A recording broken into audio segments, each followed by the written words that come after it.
31 दिसंबर की रात थी। रात के 10 बज गए थे। साहिल नए साल की पार्टी अपने दोस्तों के साथ करना चाहता था। साहिल के दोस्तों ने पार्टी वसंत कुंज में रखी थी। उसके सारे दोस्त दोपहर में ही वहां पहुंच गए थे, पर कुछ काम की वजह से उसे काफी देर होती है वसंत कुंज जाने में। साहिल को अभी 1 से 1.5 घंटे का सफर तय करना होता है। उसे किसी भी हालत में वसंत कुंज 12 बजे से पहले जाना होता है। जैसी जैसी रात बढ़ रही थी वैसे वैसे ठंड भी तेजी से बढ़ रही थी। ठंडी हवा अब साहिल के जैकेट के पार हो रही थी। ठंड की वजह से साहिल के हाथ की उंगलियां सुन्न पड़ रही थी। साहिल अब अपने बाइक स्पीड थोड़ी कम करता है। बाइक चलाते चलाते साहिल को अब काफी टाइम हुआ था, तभी उसको रास्ते के बाजू एक छोटा सा ढाबा दिखता है। साहिल अपनी बाइक ढाबे की तरफ मोड़ता है।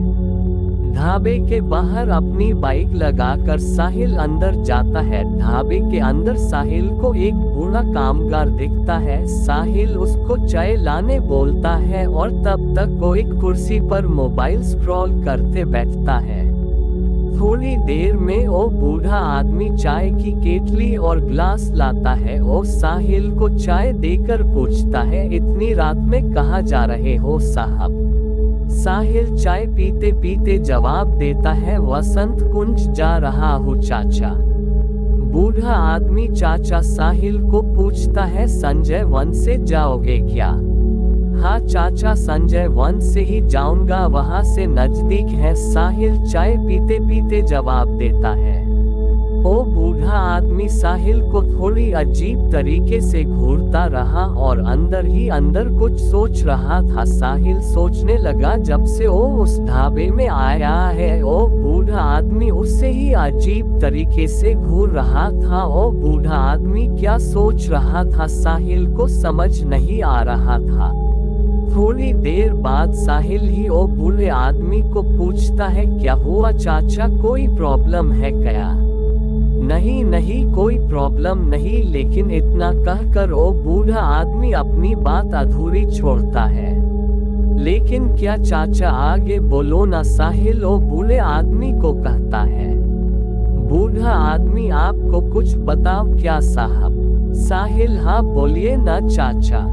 बूढ़ा आदमी, आप मेरे बेटे जैसे हो इसलिए आपको बताता हूँ, आप इतनी रात में संजय वन से मत जाओ साहब।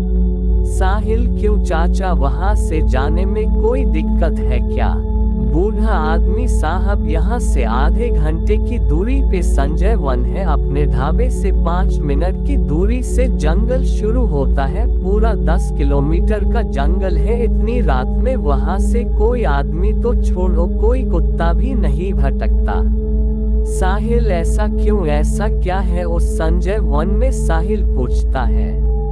बूढ़ा आदमी, संजय वन में ऋषि भाव ढाबे वाले का भूत है। रात में जो भी वहां जाता है उसका वहां से लौट कर आना नामुमकिन है। अभी तक वहां 21 लोगों की मृत्यु हुई है। संजय वन में उनकी मृत्यु दुर्घटना से हुई है, ये सबको पता है, लेकिन कैसे और कौन सी गाड़ी से दुर्घटना हुई ये अभी भी एक राज ही है। रात में जो भी संजय वन से जाता है, दूसरे दिन उसकी लाश ऋषि भाव के ढाबे के पास उसकी बॉडी मिलती है। पोस्टमार्टम में बस यही पता चलता है कि मरने से 4-5 मिनट पहले उस आदमी ने चाय पी थी और पूरे संजय वन में कहीं चाय की दुकान भी नहीं पहले थी, लेकिन सिर्फ ऋषि भाव का लोग ऐसा बोलते हैं। ऋषि भाव ढाबे वाले का भूत लोगों को चाय पिलाकर मरता है, इसलिए रात में संजय वन में रात में कोई कुत्ता भी नहीं भटकता।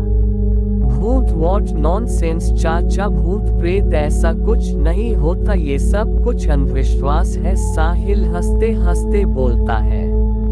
बूढ़ा आदमी, साहब सच बोल रहा हूँ मैं, झूठ बोल के मुझ बूढ़े को क्या मिलेगा? ओ बूढ़ा आदमी बताता है। बहुत साल पहले संजय वन में ऋषि भाव नाम का एक आदमी एक छोटा सा ढाबा चला रहा था। चाय नाश्ता बेच के वो अपनी फैमिली संभाल रहा था। उसकी आर्थिक स्थिति बहुत खराब थी। घर में 2 बेटियां थी जिनकी शादी की उम्र हो चुकी थी। उसके छोटे लड़के की पढ़ाई पैसों के वजह से बीच में ही छोड़नी पड़ी। उसके पास सिर्फ 1 एकड़ जमीन थी। जैसे तैसे करके उसने जमीन पे बोरवेल के लिए कर्जा लिया था और जैसे तैसे वो अपनी खेती करता था। लेकिन खेत में लाइट रात में आती थी। कुछ दिनों बाद उसने संजय वन में छोटा सा ढाबा शुरू किया। खेती करते करते वो ढाबा भी चलता था। रात में 11-12 बजे खेत में बिजली आती थी। तब वो ढाबा बंद करके खेत में पानी देने जाता था। ऐसे ही एक रात के 11:30 बजे थे। ऋषि भाव अपना ढाबा बंद करके जाने ही वाला होता है। उतने में वहां बाइक पर 2 लोग आते हैं। ठंड का मौसम होता है, उस वजह से उन दोनों की हालत काफी खराब होती है। और चाय पीने के लिए ऋषि भाव के ढाबे पर रुकते हैं और दोनों काफी नशे में होते हैं। उन दोनों की हालत अभी झगड़ा करके आए हो वैसी हुई थी। दोनों में से एक आदमी ऋषि भाव को कहता है 2 गर्मा गर्म स्पेशल चाय लेकर आओ। ऋषि भाव साहब, ढाबा बंद करने का समय हुआ है, आपने आने में काफी देर कर दी। ओ आदमी, ऋषि भाव ऐसा मत करो यार, ठंड के वजह से हालात खराब हुई है, कुछ करो। ऋषि भाव, नहीं साहब जी, मैं थोड़ी जल्दी में हूँ, मुझे खेत में जाकर फसल को पानी देना है।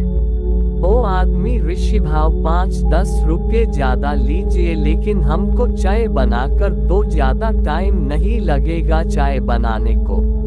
ठंड की वजह से उनकी हालत खराब हुई थी। उन दोनों को देखकर ऋषि भाव के दिल में दया आती है और 5-10 रुपये ज्यादा मिल रहे थे, इसलिए ऋषि भाव तैयार हो गया। थोड़ी ही देर में ऋषि भाव गर्मा गर्म चाय बनाकर लाता है और वो दोनों को चाय पीने को देता है और उनके सामने वाली कुर्सी पे जाके बैठता है। माफ करना, लेकिन आप नशे में लग रहे हैं, ऋषि भाव उन दोनों को बोलता है।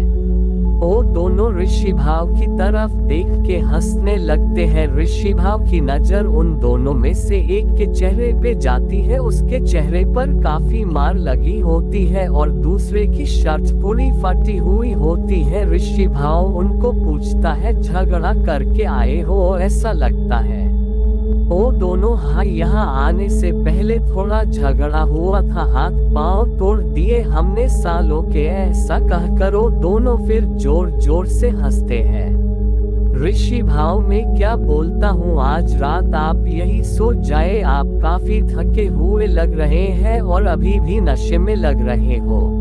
वो दोनों, हाँ, अगर आपको कुछ प्रॉब्लम नहीं है तो हम यही सो जाएंगे आज रात। ऋषि भाव अंदर उन दोनों के लिए तकिया, कंबल, चादर लेने जाता है कि उतने में वो सामने देखता है कि रास्ते पर दूर से ट्रक हॉर्न बजाते हुए काफी तेज आ रहा था। ट्रक के ब्रेक का आवाज और टायर्स घिसने का आवाज भी काफी तेज आ रहा था। जैसे लग रहा था ट्रक चालक का ट्रक पे नियंत्रण नहीं था और ट्रक ढाबे की तरफ आता देख ऋषि भाव ढाबे से बाहर भागते जाने लगता है, लेकिन ट्रक काफी तेज होता है।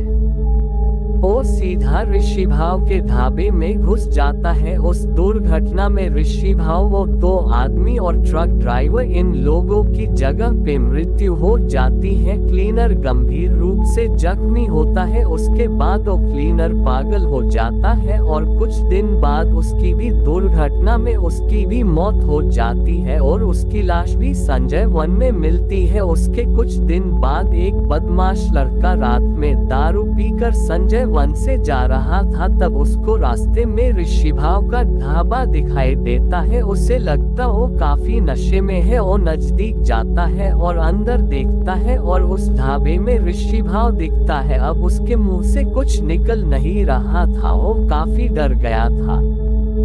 डर के मारे उसकी पैंट भी गीली हो जाती है। ऋषि भाव उसे चाय पिलाने अंदर बुला रहा था और वहां से बहुत तेज हनुमान चालीसा चिल्लाते चिल्लाते भागता है। वो थोड़ी ही देर में एक गांव में पहुंचता है। उस रात वो पूरे गांव में ऋषि भाव के भूत के बारे में बोलता है, लेकिन उस पर कोई भरोसा नहीं करता। धीरे धीरे ऋषि भाव के ढाबे की खाली जगह पर मौतें होने लगी। जिसने जिसने ऋषि भाव के भूत को देखा होता है वो सब मरने लगे और जो बच जाता था वो पागल हो जाते थे। फिर लोगों ने रात में वहां से आना जाना ही बंद कर दिया। बेचारे ऋषि भाव के साथ बहुत गलत होता है और बेचारा तो अपना ढाबा बंद करके जा रहा होता है, लेकिन कुदरत को कुछ और ही मंजूर था। उसकी सब इच्छाएं अधूरी रह गई। उसकी 2 बेटियों की शादी, लड़के की पढ़ाई, पैसा कमाना सब अधूरा रह गया। उस वजह से उसकी आत्मा को शांति नहीं मिलती और आज भी लोगों को ऋषि भाव का भूत संजय वन में ढाबा चलाते हुए दिखता है। ऋषि भाव के मौत की और भूत की कहानी सुन के साहिल भी थोड़ा डर गया और उसको ऋषि भाव के लिए बुरा भी लग रहा था। साहिल के चेहरे पर डर देखकर वो बूढ़ा आदमी तुरंत साहिल को बोलता है, साहब जी आज रात यही रुकिए, हमारे यहाँ काफी अच्छा और सस्ता रूम है। आज यही रुकिए और आराम कीजिए और कल सुबह जल्दी चले जाना। साहिल, मुझे लगा ही था कुछ तो गड़बड़ है। आपको सिर्फ पैसा कमाना है, इसलिए आप कोई भूतिया कहानी सुना के लोगों को डराते हो। अब तो मैं पक्का जाऊंगा। बूढ़ा आदमी, आपको अगर मेरी बात झूठी लगती है तो जाइए साहब, आप में तो आपके भले के लिए बोल रहा था, संजय वन से मत जाए। साहिल, बाय द वे कहानी बहुत अच्छी थी, किताब छपवा लेना, बहुत पॉपुलर होगी। बूढ़ा आदमी, ये कोई कहानी नहीं हकीकत है। साहिल उस बूढ़े आदमी की बातों पर ध्यान नहीं देता और घड़ी की ओर देखता है और उसकी आंखें बड़ी होती है। घड़ी में 11:15 बज चुके थे। उसको किसी भी हालत में 12 बजे से पहले वसंत कुंज पार्टी में पहुंचना था। अभी भी उसको 1 घंटे का सफर करना तय था। वो ढाबे वाले को पैसे देते हुए बोलता है, क्या यार चाचा, कोई फालतू कहानी सुना के मेरा टाइम वेस्ट कर दिया। बूढ़ा आदमी, साहब जी ये कोई फालतू कहानी नहीं है, आप मत जाए इतनी रात में उस जंगल से। अगर आपको मेरी बातें झूठी लगती हो तो यहाँ से थोड़ी दूर सरकार ने बोर्ड भी लगाया है, वो पढ़िए। लेकिन साहिल अब उस बूढ़े आदमी की बात नहीं सुनना चाहता। साहिल, कितने पैसे हुए चाय के, जल्दी बताइए। बूढ़ा आदमी, मैंने सिर्फ बताने का काम किया, अगर आपको जाना है तो जाओ, 10 रुपये हुए चाय के। साहिल बूढ़े आदमी को पैसे देकर अपनी बाइक पर बैठता ही है, तभी पीछे से बूढ़ा आदमी साहिल को आवाज लगता है, साहब एक बार फिर सोच लीजिए, बाद में पछतावा करने के अलावा कोई रास्ता नहीं होगा। साहिल, यार मुझे नहीं कुछ सोचना और ना ही मुझे कोई पछतावा होगा, साहिल जोर से बोलता है। साहिल अब गुस्से में अपनी बाइक पे बैठ के वहां से चले जाता है। साहिल बड़बड़ाता, क्या पागल लोग हैं, आज के जमाने में भी ऐसा अंधविश्वास, ऐसे लोगों की वजह से कोई बाबा इनके अंधविश्वास का गलत फायदा उठाते हैं। इन जैसे लोगों की वजह से अपना देश आज पीछे है। ओ बेचारा ऋषि भाव तो मर गया, लेकिन आज उसका नाम इन लोगों ने बदनाम कर दिया है। भगवान उसके बीवी बच्चों को खुश रखे। ढाबे से निकले अभी उसको 5-10 मिनट हो गए थे, पर अभी भी वो ऋषि भाव के बारे में सोच रहा था। क्या सच में संजय वन में ऋषि भाव का भूत होगा, या उस बूढ़े आदमी ने मुझे उसके फायदे के लिए मुझे कोई मनगढ़ंत कहानी सुनाई होगी। संजय वन में जरूर कुछ होगा जो यहाँ के लोग छुपा रहे हैं, ताकि रात के समय यहाँ कोई आ ना सके। साहिल को अपने सवालों का जवाब तो संजय वन में ही मिलने वाला था। साहिल अब सिर्फ संजय वन आने का इंतजार कर रहा था। साहिल ऋषिभाव के भूत की कहानी में कितनी सच्चाई है ये जानने के लिए काफी इच्छुक था। साहिल ऋषिभाव के कहानी में खो चुका था। उसने रास्ते के बाजू सरकार ने बोर्ड लगाया था, उस पर साहिल की नजर गई। उस बोर्ड पर लिखा था, सावधान, ये रास्ता संजय वन की तरफ जाता है। संजय वन ये एक भूतिया जगह है। कृपया सूर्योदय के पहले और सूर्यास्त के बाद अंदर जाना सख्त मना है। चेतावनी। साहिल ओ बोर्ड पढ़ के थोड़ा सा डर जाता है। ओ बोलता है, यार ओ बूढ़ा तो सही बोल रहा था। मतलब संजय वन ये सच में भूतिया जगह है, या तो ऐसा भी हो सकता है कि जंगल में चोर लुटेरे हो और वही लोगों को रात के समय में लूटते हो और बाद में उनको मार देते हो। वैसे भी काफी बड़ा जंगल है, उन्होंने जंगल में ही कहीं अपना अड्डा बनवाया हो और हो सकता है कि संजय वन में भूत है ये अफवाह फैलाए हो।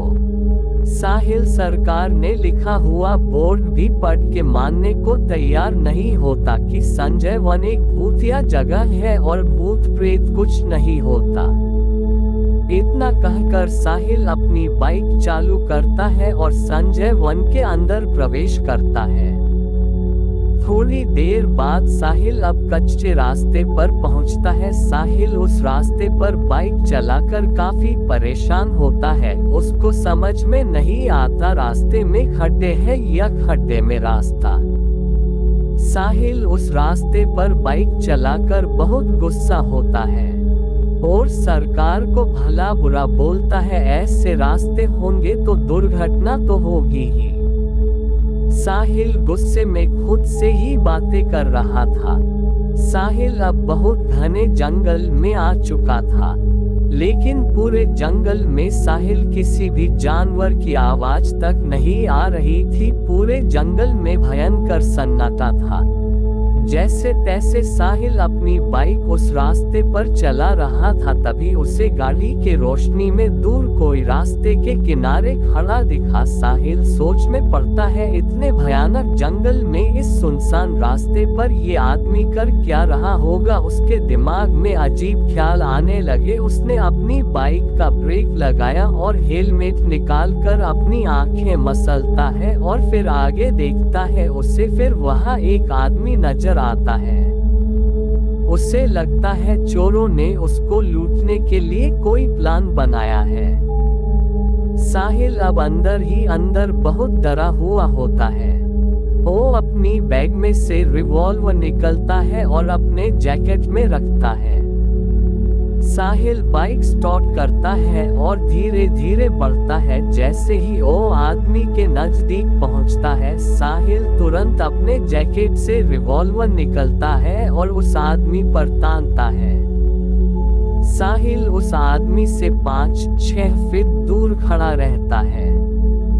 वो आदमी हुडी पहना होता है, इसलिए उसका चेहरा साहिल को नहीं दिखाई देता। वो आदमी आगे बढ़ने की कोशिश करता है, तभी साहिल जोर से चिल्लाता है, वही खड़े रहो खबरदार। जो एक कदम भी आगे बढ़ाया तो साहिल उस पर जैसे ही रिवॉल्वर तानता है, वैसे ही वो आदमी अपनी जगह पर रुकता है और डरते डरते अपने हाथ ऊपर करता है और साहिल से कहता है, भाई रिलैक्स, में कोई चोर लुटेरा नहीं हूँ। वहाँ सामने मेरी बाइक बंद गिरी है, मुझे पास में ही जाना है, लिफ्ट मिलेगी क्या?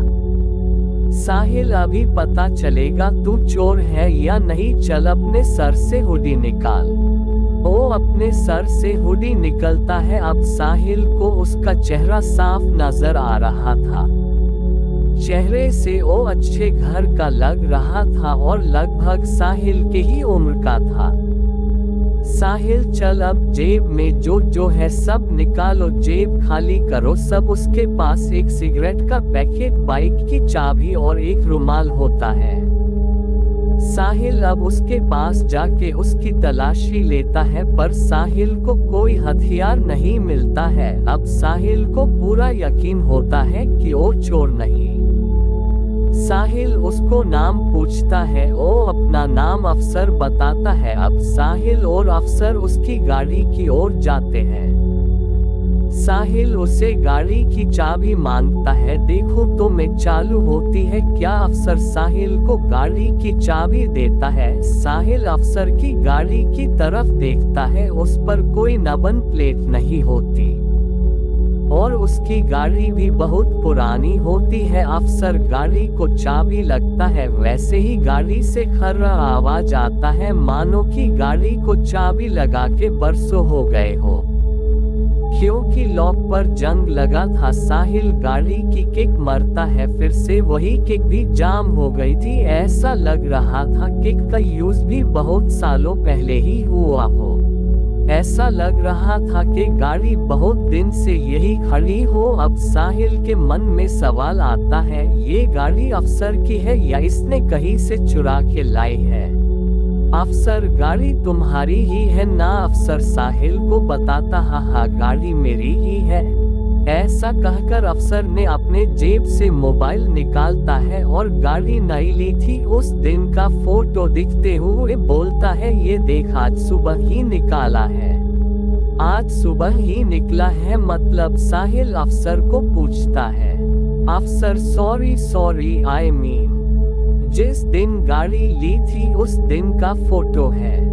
ओके, साहिल सोचता है कि गाड़ी लेके इतने साल हुए हैं, लेकिन अभी भी उसको नंबर कैसे नहीं मिला, और फोटो में तो अफसर बहुत काला नजर आ रहा था और अभी इतना गोरा कैसे दिख रहा है? अंधेरे में भी उसका चेहरा साफ नजर आ रहा था। साहिल कुछ तो गड़बड़ है मन में सोचता है, उसको अफसर पे शक होता है। साहिल गाड़ी को अभी तक नंबर कैसे नहीं आया और गाड़ी में इतना जंग क्यों लगा है? साहिल अफसर को पूछता है। ओ क्या है ना, इतने दिनों से बाइक गराज में बंद पड़ी थी, ओ आज ठीक करके ली है। अफसर हड़बड़ी में बोलता है। साहिल मन में बोलता है, जाने दे किसी की भी हो गाड़ी, वैसे भी बहुत लेट हुआ है। वो अपनी घड़ी देखता है, उसमें 11 बजे थे। साहिल को किसी भी हालत में 12 से पहले वसंत कुंज पहुंचना था। अफसर अपनी जेब से सिगरेट का पैकेट निकालकर उसमें से एक सिगरेट जला के वो पीने लगता है। अफसर को सिगरेट पीता देख साहिल के मन में भी इच्छा हुई सिगरेट पीने की। उसने तुरंत अफसर के पास से एक सिगरेट ली और वो जला के पीता है। उसे जोर से खांसी आती है, मानो जैसे वो सिगरेट ही नहीं थी। अरे सिगरेट है या और कुछ? साहिल खांसते खांसते अफसर से कहता है। अफसर अरे हाँ यार सिगरेट ही है। साहिल पैकेट दिखाना जरा मुझको। उसने अफसर से पैकेट लिया और उस पर ब्रांड देखने लगा। साहिल अरे ये तो प्लैटिनम है, ये ब्रांड तो 2 साल पहले ही बंद हुआ है ना। साहिल ने तुरंत उसकी डेट ऑफ पैकिंग और एक्सपायरी डेट चेक की तो उसकी एक्सपायरी डेट पिछले साल ही खत्म हो गई थी। कहाँ से लिया है ये पैकेट? ये ब्रांड तो 2 सालों पहले ही बंद हुआ है। साहिल अफसर को पूछता है। अफसर गड़बड़ी में बोलता है, अरे सस्ते में मिल रही थी ले ली मैंने। साहिल को अफसर थोड़ा अजीब सा लगा। साहिल जाने दो, बैठ गाड़ी पर, तुम्हें कहाँ जाना है? छोड़ता हूँ। अफसर अपनी बग लेता है और साहिल के पीछे बैठ गया। साहिल को भी अच्छा लग रहा था, उसको एक साथी मिल गया सफर में। साहिल इतनी रात में कहाँ जा रहे हो? अफसर वसंत कुंज मामा के यहाँ जा रहा हूँ। साहिल इतनी रात को? अफसर हाँ आज थोड़ा लेट हो गया, आज काम ज्यादा था। साहिल ओके तुमको इस रास्ते से डर नहीं लगता क्या? अफसर हाँ पहले लगता था डर, अब आदत हो गई है, रोज आना जाना होता है इस रास्ते से। साहिल लेकिन दिन में आते जाते होंगे न, तुम में रात की बात कर रहा हूँ। अफसर हाँ, अब रात का भी आना जाना होता है यहाँ से। साहिल ओ कैसे? अफसर कुछ नहीं, ऐसे ही। साहिल को अफसर की बातों में कुछ गड़बड़ लग रही थी। साहिल के मन अभी भी में ऋषिभाव के भूत के बारे में सोच रहा था। उसने जो भी सुना था वो उस बारे में अफसर को पूछता है। साहिल अफसर, तुमको कुछ संजय वन के बारे में पता है क्या? क्या सच में ऋषिभाव ढाबे वाले की भूत की कहानी सच है या वही अफवाह है? अफसर हाँ, ये सच्ची घटना है। साहिल क्या बोल रहे हो? मतलब तुम बोल रहे हो भूत प्रेत होते हैं? हाँ होते हैं ना भूत प्रेत, अफसर साहिल को बोलता है। साहिल मैं नहीं मानता यार, आज तक मैं बहुत सी भूतिया जगह पर घूमा हूँ, लेकिन आज तक मुझे कोई भूत प्रेत नहीं दिखा। अफसर साहिल की बातें सुन के हंसने लगता है। उसके हंसी में कुछ तो रहस्य छुपा था, ऐसा साहिल को लग रहा था। तभी साहिल के मन में ख्याल आता है, अफसर तो भूत तो नहीं होगा ना इतनी रात में बंद बाइक के साथ इस जंगल में, जिसे चलाए हुए सालों बीत गए हो। फोटो में तो इतना काला और सामने इतना गोरा, बाइक को भी कोई नंबर प्लेट नहीं। ओ फोटो भी जब गाड़ी ली तब का था, जिसे वो आज का बोल रहा था। सिगरेट भी 2 साल पुरानी, जो कि बंद हुई थी, जो आज कहीं दिखती भी नहीं। साहिल अब थोड़ा डर जाता है। उसके पीछे बैठा हुआ अफसर अब उसे भूत लगने लगता है, लेकिन सिर्फ अंदाजा लगा रहा था। और उसने सुना था भूतों से गंदी सी बदबू आती है, लेकिन उसको अफसर के शरीर से बदबू नहीं आती, क्योंकि सर्दी के कारण उसका नाक भी जाम होता है। वो सोचने लगता है अब कैसे पता लगाए। तभी उसके ध्यान में आता है भूत प्रेत इनके पाँव उल्टे होते हैं। साहिल ने अब उसके पाँव देखने का सोचा था। अचानक साहिल ने जोर से बाइक का ब्रेक लगाया और जोर से चिल्लाने लगा, कुछ तो पाँव को काट लिया मेरे। साहिल अपना पैर खुजाने लगा। साहिल अपने मोबाइल का टॉर्च चालू करता है और उसकी रोशनी अपने पाँव पे डालता है और धीरे से अफसर की पैरों की ओर करता है। वो अफसर के पाँव की तरफ देखता है और क्या